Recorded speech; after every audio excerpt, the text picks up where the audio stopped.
Voilà. Bon, on quitte le Bénin. On revient à l'augmentation des prix. L'augmentation des prix des carburants. Alors, il y a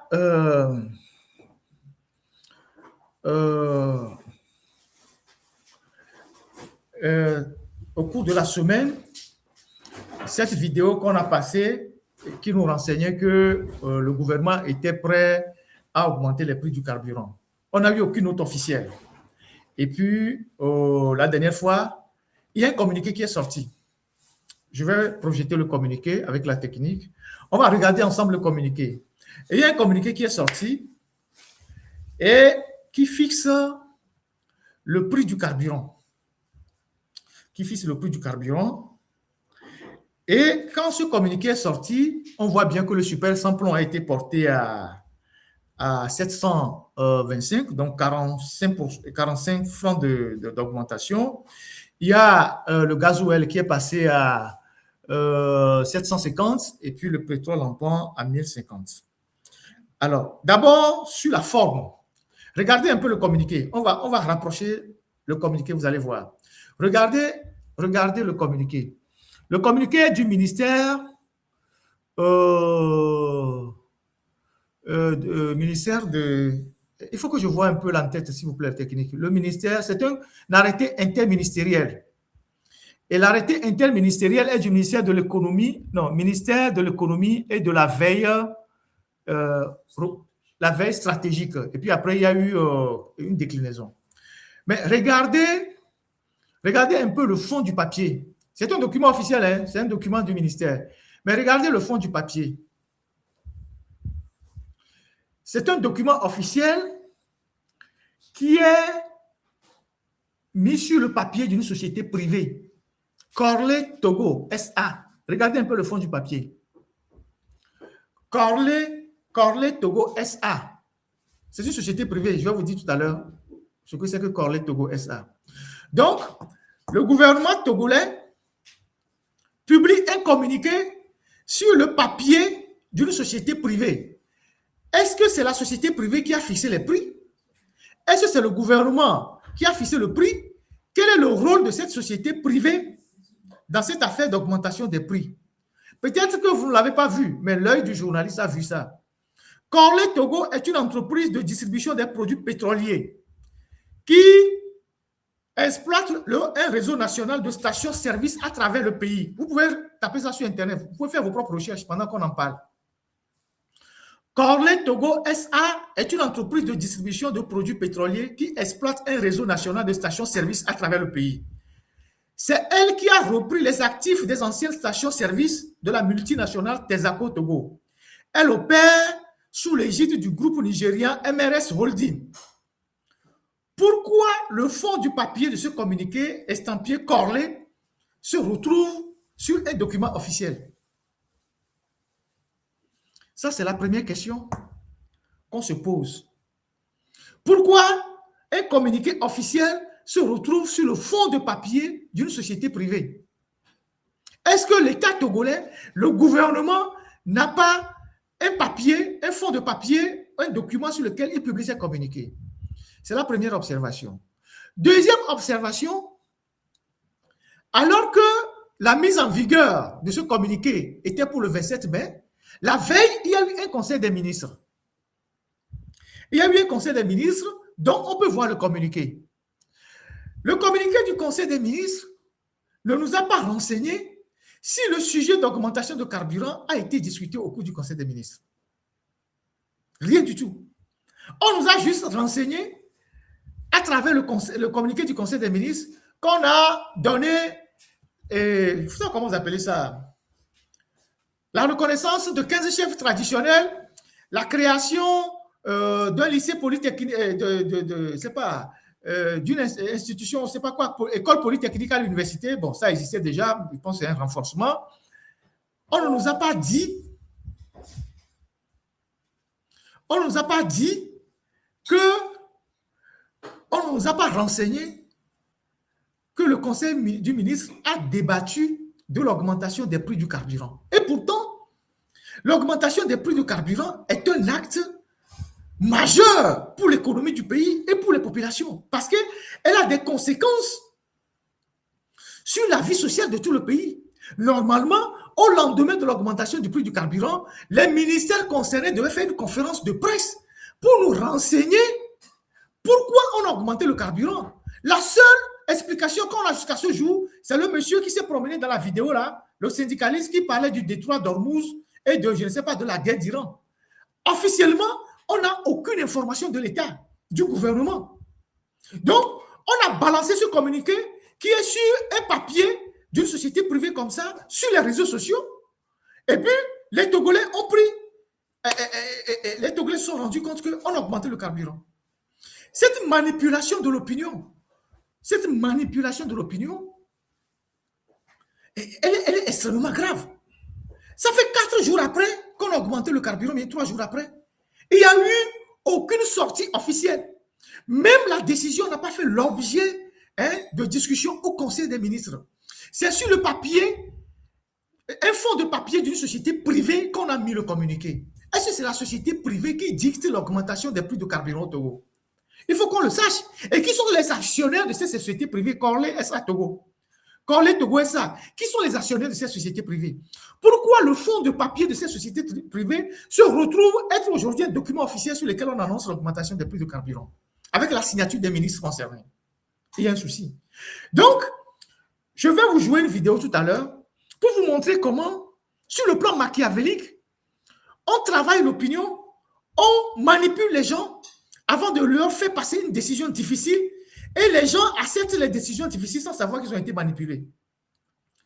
Je vais vous montrer ça tout à l'heure dans une vidéo. Vous savez, le machiavélisme prend plusieurs aspects. Je vais vous montrer comment ça se passe dans une vidéo tout à l'heure. Technique. Dans un royaume lointain, les coffres du roi étaient presque vides. Le roi dit alors à son conseiller « Je veux imposer une taxe de 10% sur le sucre, mais j'ai peur de la colère du peuple. » Le conseiller sourit et répondit « Laissez-moi faire, Majesté. » Le lendemain, une terrible rumeur se répandit dans les marchés. Le roi va imposer une taxe de 50% sur le sucre, la viande, les dattes, le blé et l'orge. Le peuple entra dans une grande colère. Dans les rues et les marchés, on entendait « C'est une injustice, nous sommes ruinés, comment allons-nous vivre ?» Pendant ce temps, les hommes du conseiller se mêlaient à la foule, écoutaient les réactions et rapportaient chaque détail. Quelques jours plus tard, une nouvelle rumeur apparut. Elle confirmait la première et affirmait que certains mauvais conseillers poussaient le roi à appliquer cette décision très bientôt.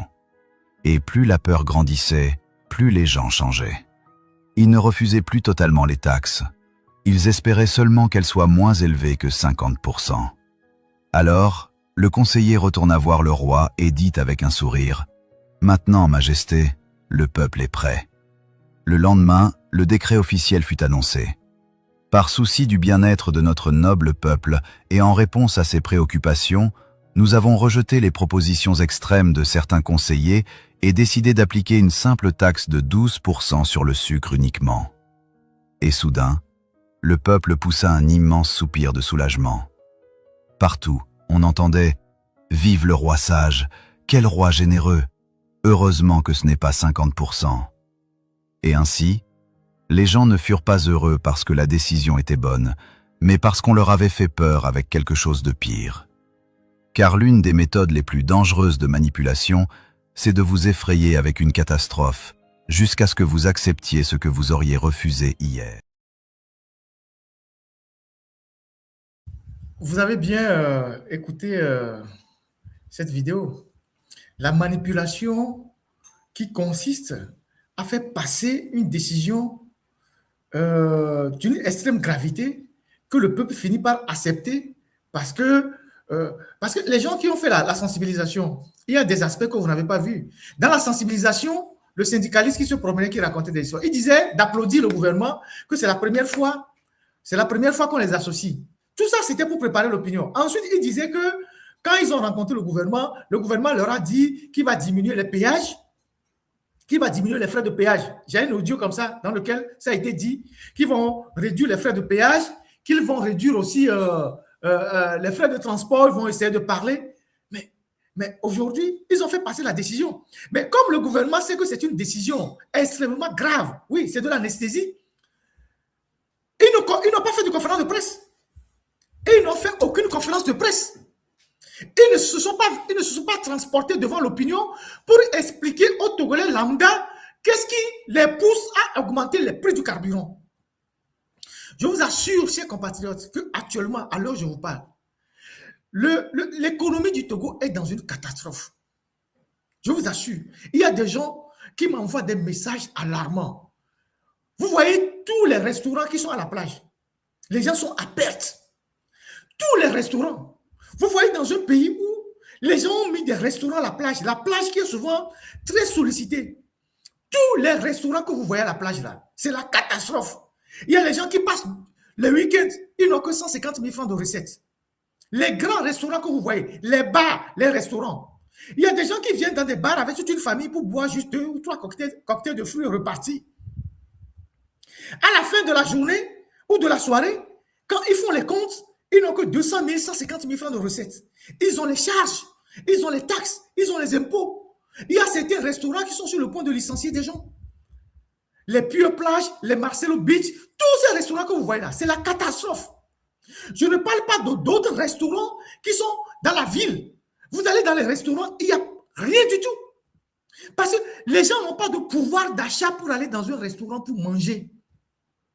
Les gens ont des difficultés à aller manger. Et pourtant, toutes ces structures-là doivent payer les impôts, payer les employés. Beaucoup de gens sont sur le point de mettre en congé technique leurs employés. Les gens qui ont 30 employés, ils veulent en réduire 20. Les gens qui ont 20 veulent en réduire 10. Vous imaginez le chômage. Aujourd'hui, vous prenez le secteur des BTP au Togo. C'est le secteur le plus sinistré. Parce que c'est un secteur qui est totalement à l'agonie. Sans oublier des expatriés qui ont amené des entreprises qui ont pris tous les marchés au Togolais. Beaucoup d'entrepreneurs ont fermé leurs entreprises. Comment est-ce que l'économie d'un pays peut être dynamique quand vous avez tous les secteurs qui sont en train de sombrer? C'est ça le Togo d'aujourd'hui.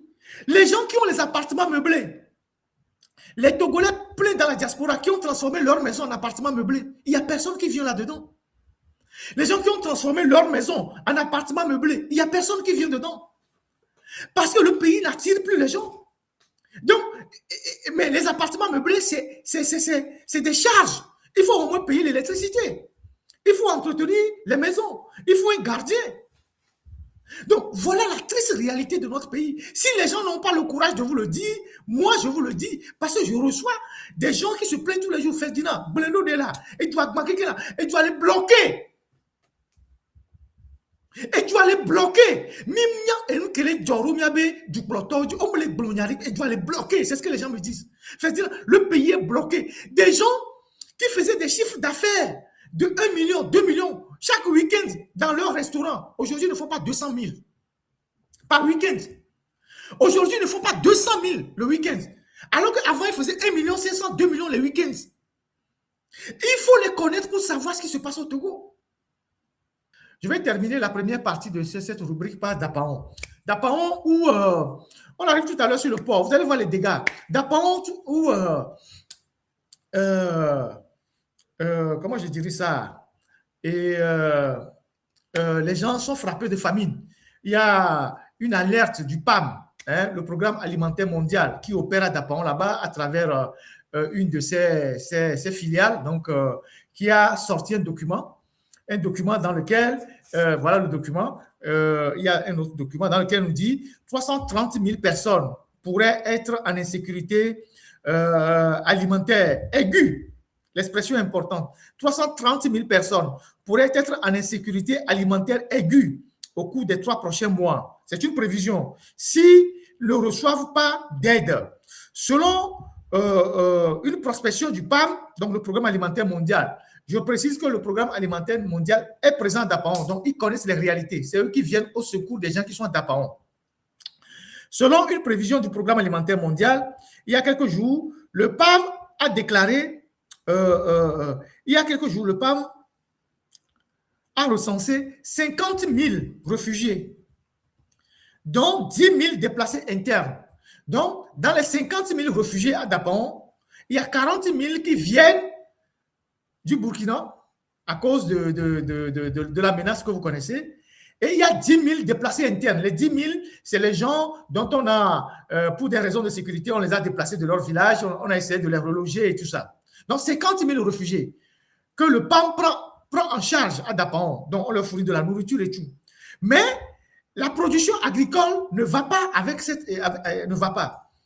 On a déjà passé des vidéos aussi où les populations se plaignent qu'elles ont produit des céréales qui sont restées dans leur chambre et que personne n'achète parce qu'il y a des mesures qui ont été prises à cause de l'état d'urgence sécuritaire. Ils n'arrivent pas à vendre. Mais il y a une sous-production. Ce n'est pas le fait que les gens les céréales dans leur maison que ça veut dire que la production est abondante. Non. Il y a une sous-production. Et le PAM a peur que pendant la période de soudure, il n'y ait pas suffisamment d'aliments pour nourrir les gens. Et selon toujours les informations, il y a un document que l'État togolais a produit avec les partenaires qui montre que 50% des Togolais, écoutez très bien, 50% des Togolais, je suis sûr que c'est plus que ça, n'arrivent pas à s'offrir. 50% des familles ne peuvent pas s'offrir un régime nutritif.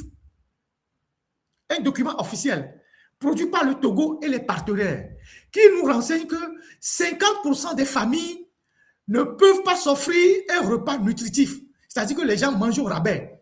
Les gens n'ont pas d'aliments qui puissent assumer leur alimentation. Il y a un problème. C'est plus que des pays en guerre, ce qui se passe au Togo. Oui, je m'en tiens au document officiel. Mais si on va au-delà du document officiel, on peut être à 70%. Des gens qui n'arrivent pas à se nourrir un seul repas par jour, mais un repas nutritif. Donc, c'est une situation préoccupante. Et aujourd'hui, à Dapaon, dans la région des Savanes, on sait que la situation des agriculteurs est catastrophique. La situation des agriculteurs est catastrophique. Déjà, il y a des problèmes structurels. Donc, il y a des problèmes structurels, il y a des problèmes conjoncturels. Les problèmes structurels, c'est naturellement la pluviométrie, le manque d'eau, les problèmes liés aux tracteurs, aux semences, et qui sont rares, et les problèmes conjoncturels, c'est lié aux facteurs exogènes, notamment la vente, l'exportation et tout ça. Et depuis des années, on n'arrive jamais à régler ces problèmes-là. Comment se fait-il que, jusqu'à ce jour, c'est les pays du Sahel qui nous envoient des oignons, c'est des pays du Sahel qui nous envoient des tomates, c'est des pays du Sahel qui nous envoient des pastèques et tout ça. Comment eux, ils font? Et pourtant, on aurait pu copier ce qu'ils font depuis des années. Quand nous, dans les années 77, on a fait le virage de la journée de l'arbre en disant que on veut régler le problème en plantant des arbres, qui est devenu une cérémonie folklorique. Les Burkinabés, par exemple, eux, nous, on a dit révolution verte, eux, ils ont dit révolution bleue. Et eux, leur révolution bleue, c'est quoi? C'était régler le problème de l'eau. Parce qu'ils savent qu'ils sont dans une zone désertique ou semi-désertique, ils ont dit, nous, on règle le problème de l'eau. Et c'est un ancien cadre qui était avec Blaise Compaoré, qu'on appelle Salif Diallo. J'ai eu la chance d'avoir connu ce monsieur, je suis même allé dans sa maison, à Ouaga, 2000. C'est Salif Diallo qui a piloté les grands projets de la révolution bleue avec Taïwan, parce qu'avant, le Burkina avait de très bonnes relations avec Taïwan, pas la Chine. Et donc, ils ont eu beaucoup de financement du côté de Taïwan et ils ont fait des barrages partout, de grandes retenues d'eau partout. Et ces retenues d'eau servent à produire comment on appelle ça, à faire des produits, à faire du maraîchage et à faire comment vous appelez ça, l'adduction d'eau dans les champs. Quelle est l'expression qu'on utilise souvent? À faire l'irrigation, voilà. Donc, eux, ils ont pris le problème de l'autre côté. Ils ont fait la révolution bleue. Donc, ils ont fait beaucoup de retenues d'eau, beaucoup de barrages. Et ces barrages ont servi à faire beaucoup d'irrigation pour permettre de faire des produits maraîchers et tout ça. C'est pour ça qu'ils ont plus d'oignons, ils ont plus de pastèques, ils ont des tomates qu'ils nous envoient. Donc, qu'est-ce qui nous empêche, nous aussi, à Dapaon, de faire plein de retenues d'eau, plein de barrages et de susciter l'irrigation? Surtout en saison de pluie, on a loti là-bas, on a loti ces affluents. Qu'est-ce qui nous empêche de régler ce problème-là? Aujourd'hui, les gens sont dans un désespoir total là-bas d'Apon. Vous imaginez? Les gens ne peuvent plus s'en sortir. Et c'est une catastrophe pour le pays. Sans oublier tous les jeunes qui quittent la région pour aller dans les orpages au Ghana, en Côte d'Ivoire, qu'on appelle Galamsey. Aujourd'hui, la seule préoccupation des jeunes dans la région des savanes, c'est d'émigrer vers le sud du pays où il y a plus de terres, région centrale, région des plateaux et jusqu'à la région maritime, ou de partir totalement pour aller au Ghana, au Bénin ou au nord de la Côte d'Ivoire, dans les zones où on exploite de l'or. Parce qu'au moins pour ça, ils reviennent avec un peu d'argent. Et il y a un taux de déperdition scolaire assez énorme à Dapao, en tout cas dans la région des savanes. Parce que celui qui voit son frère revenir d'une mine au Ghana avec de l'argent, avec une moto, et vient construire une maison, il ne va pas perdre son temps à l'école, sur les bancs d'école. Et donc, il y a aussi des grossesses précoces. Et c'est dans une ambiance comme ça, où les jeunes sont désespérés, que les djihadistes prospèrent. Parce que quand les djihadistes viendront là-bas, faire la cour aux jeunes, en leur promettant de l'argent, des motos, ils vont s'embarquer. Il y a de cela 1 an, Conrad Adenauer, dans un rapport, attirer l'attention des autorités en disant que la faim, les sécurités alimentaires risquent de tuer plus dans la région des savanes que les attaques djihadistes. On y est. On y est. Et comment se fait-il que ce bout de pays-là, les gens sont incapables de le gérer et de permettre aux citoyens de vivre normalement? Les gens sont incapables de ce bout de pays. La région des savanes, ce n'est pas une région qui est grande quand même. Si le Togo qui fait, je ne sais pas combien, c'est 600 km, on n'arrive pas à gérer ce bout de pays. Est-ce que les Nyasingbe peuvent gérer le Ghana? Ils peuvent gérer le Mali? Ils peuvent gérer le Niger? Parce que ces pays-là, c'est des pays continents. Mali, Niger, tout ça, c'est des pays continents. Faut Nyasingbe qui n'arrive pas à gérer un bout de pays, un bout de pays. Il peut aller gérer la RDC, c'est des pays continents. Donc, vous avez une idée de leur niveau d'incompétence.